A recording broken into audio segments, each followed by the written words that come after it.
নমস্কার বন্ধুরা, সাথী কিচেনের আবারও এক নতুন রেসিপিতে আপনাদের সবাইকে স্বাগত জানাই।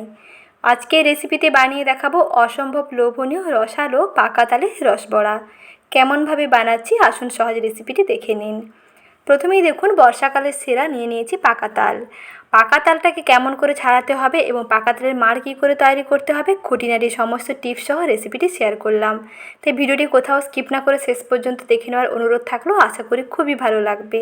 এর আগেরও রেসিপিতে আমি পাকা তাল থেকে মাড় বের করানোর 3টি সহজ সিক্রেট পদ্ধতি দেখিয়ে দিয়েছি। ওই ভিডিওটা একবার দেখে নেবেন, খুব সহজেই ভালোভাবে বুঝতে পেরে যাবেন। আর কি করে সংরক্ষণ করবেন তারও সহজ ভিডিও দেওয়া আছে। প্রথমে দেখুন পাকা তালে খোসাটাকে ছাড়িয়ে নিতে হবে, মাথার কাছে শক্ত অংশটা কেটে বাদ দিয়ে তারপরে 3টি বীজকে সম্পূর্ণ আলাদা করে নিয়ে একটি গ্রেটার দিয়ে একটু গ্রেট করে নেবেন।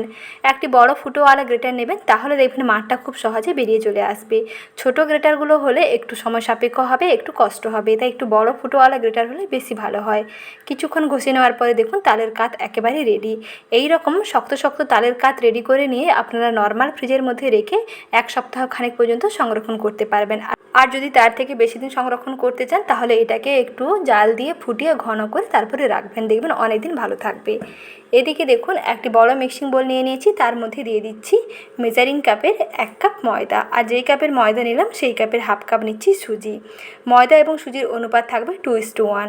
2 ভাগ ময়দা নিলে 1 ভাগ নিতে হবে সুজি। আর দিচ্ছি স্বাদ মতন চিনি। যদি আপনাদের তালটা খুবই মিষ্টি হয় তাহলে চিনির পরিমাণ কম দেবেন, যদি তেতো ছাড়া তাল মিষ্টি থাকে চিনিটা কম দিলেই হবে। আর যদি তালটা একটু কম মিষ্টি হয় তাহলে চিনিটা একটু বেশি দেবেন। তারপরে এখানে তালের পাল্প দিয়ে দিচ্ছি। এখানে যেহেতু একেবারে ফ্রেশ তালের পাল্প আছে আর এটাতে জল মেশানো নেই, এই ঘন তালের পাল্প আমি অর্ধেক বাটি দিয়ে দিলাম। আর এর সঙ্গে মিশিয়ে নিচ্ছি 1 টেবিল চামচ গুঁড়ো দুধ। আর দিচ্ছি অল্প একটু মৌরি আর 1 চিমটে লবণ দিতে হবে। যে কোনো মিষ্টি জাতীয় জিনিসে অল্প একটু লবণ দেবেন, দেখবেন এর মিষ্টত্ব আরও বেড়ে যাবে। এখানে একটি চা চামচের 3 ভাগের 1 ভাগ লবণ দিয়ে দিলাম। এখন সব কিছুকে ভালো করে প্রথমে মিশিয়ে নেব। তালের পাল্প দিয়ে দেখবেন মাখতে মাখতে অনেকটাই মাখানো হয়ে যাবে। আর এখানে যে জলটা দিয়ে মাখবেন, জল সবসময় অল্প অল্প করে দিয়েই মাখবেন। নর্মাল টেম্পারেচারে রাখা রুম টেম্পারেচারে জলে অ্যাড করবেন, কিংবা এখানে অল্প অল্প তরল দুধ দিয়েও মাখতে পারেন। যেটা সুবিধা হয় সেটা দিয়েই মেখে নেবেন। অল্প করে জল দিয়ে মেখে নিচ্ছি। তালের পাল্প দিয়ে দেখবেন অনেকটাই কিন্তু মাখানো হয়ে যাবে, জল একেবারে কমই দিতে হবে। প্রথমে এইরকম দেখুন অল্প একটু জল দিয়ে দিলাম, আবার একটু মেখে নিচ্ছি। এখনও মিশ্রণটা একটু শক্ত লাগছে, তাই এখানে আরও অল্প একটু জল অ্যাড করে দেবো। তো কিছুক্ষণ ভালো করে মিশিয়ে নেব। প্রথমে মিশ্রণটাকে একটু পাতলা করে মাখতে হবে, কারণ যেহেতু এর মধ্যে সুজি দেওয়া আছে, সুজি কিন্তু অনেকটা জল টেনে নেবে।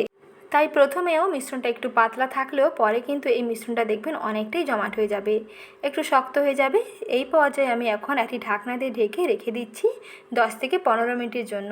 স্ট্যান্ডিং টাইমে এই মিশ্রণটাকে রেখে দিলে সুজিটা দেখবেন বেশ ফুলে যাবে আর অনেকটা দেখবেন জল টেনে নেবে। তারপরে ঢাকনাটা খুলে নিয়ে আরও অল্প একটু তরল দুধ কিংবা অল্প একটু জল দিয়ে আবার একটু মিশিয়ে নেবেন।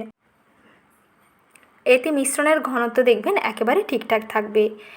তালের এই রসবড়া তৈরি করতে এই রকম ব্যাটারটা তৈরি করতে হবে। ব্যাটারটা দেখুন বন্ধুরা একেবারে কিন্তু পাতলাও নয় আবার একেবারেও ঘনও নয়। এখন ফুলুরিগুলো ভেজে নেওয়ার আগে আর একটু ভালো করে ফেটিয়ে নেব। ফেটিয়ে নিলে মিশ্রণটা দেখবেন আগে থেকে একটু বেশ ফুলে ফেঁপে যাবে। এখানে আপনারা অল্প একটু সোডাও অ্যাড করতে পারেন।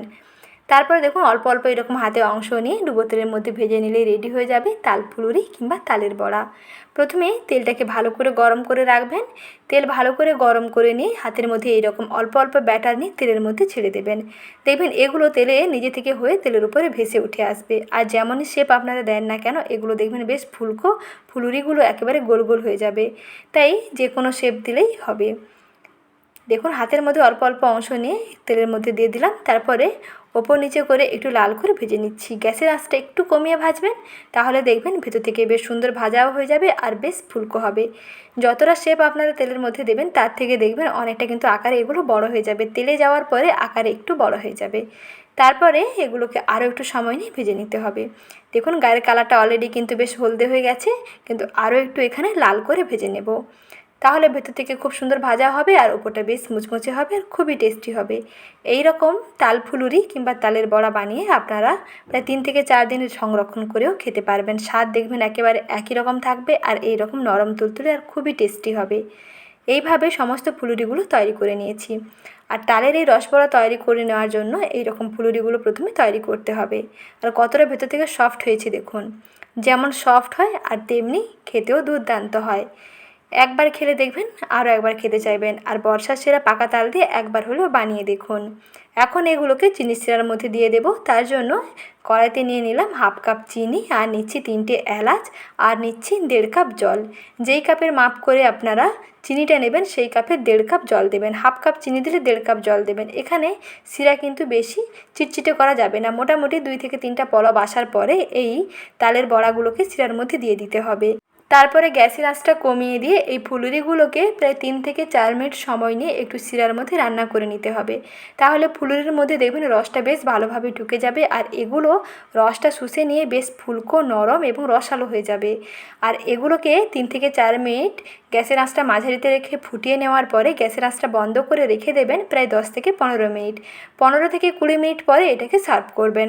তাহলে দেখবেন যেমন নরম তুলতুলে হবে আর তেমনি ভেতর থেকে খুবই রসালো হবে। পাকা তাল শেষ হয়ে যাওয়ার আগে এই রকম নরম তুলতুলে তালের রসবড়াগুলো একবার বানিয়ে দেখুন। একবার খেলে দেখবেন বারবার খেতে চাইবেন। ভেতর থেকে দেখুন বন্ধুরা কতটা সুন্দর রসালো হয়েছে। মুখে দিলেই মিলিয়ে যাবে অসম্ভব সুস্বাদু নরম তুলতুলে তালের এই রসবড়ার সহজ রেসিপিটি ভালো লেগে থাকলে ভিডিওটিতে লাইক করে দেওয়ার অনুরোধ থাকলো। আর চ্যানেলের নতুন দর্শক বন্ধু হয়ে থাকলে, চ্যানেল এখনও না সাবস্ক্রাইব করা থাকলে প্লিজ চ্যানেলটিকে সাবস্ক্রাইব করে রাখুন। তাহলে বন্ধুরা আজ এখানেই বিদায় নিচ্ছি। আবারও শীঘ্রই হাজির হব নতুন রেসিপি নিয়ে। পরবর্তী রেসিপি দেখার আমন্ত্রণ থাকলো। ভালো থাকবেন, সুস্থ থাকবেন। অসংখ্য ধন্যবাদ।